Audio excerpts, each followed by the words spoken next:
ఇవాళ జరిగిన captaincy contender టాస్క్లో సీక్రెట్ టాస్క్ ఇవ్వడం జరిగింది ఇద్దరికి. అది దివ్య మరియు సుమన్ గారికి ఇవ్వడం జరిగింది. అంటే బిగ్ బాస్ చెప్పినటువంటి సీక్రెట్ టాస్క్లను ఎవరికి తెలియకుండా వీళ్ళు కంప్లీట్ చేస్తే వీళ్ళిద్దరూ కూడా డైరెక్ట్గా కంటెండర్స్ అయ్యే అవకాశం ఉంటుంది.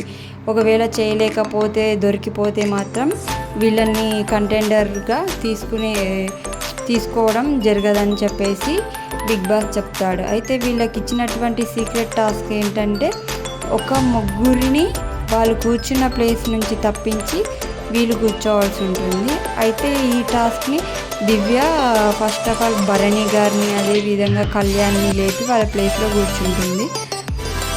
వీళ్ళతో పాటుగా సంజన గారు మరియు రీతు గౌరవ్ని వీళ్ళని కూడా లేపి వాళ్ళ ప్లేస్లో కూర్చొని వీళ్ళకి ఇచ్చినటువంటి టాస్క్ను పూర్తి చేస్తుందన్నమాట.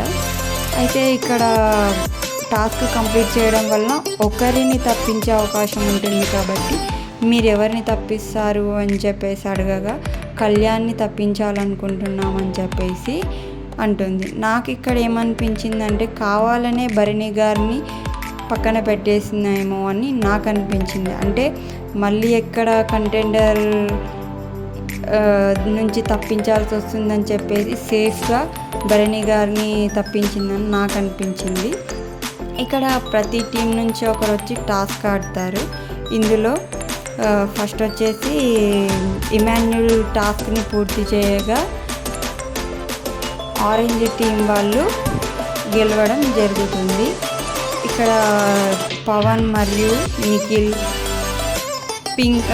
ఆరెంజ్ టీం నుంచి రాము అండ్ ఇమాన్యుల్ రావడం, అదేవిధంగా పింక్ నుంచి దివ్య అండ్ సాయి.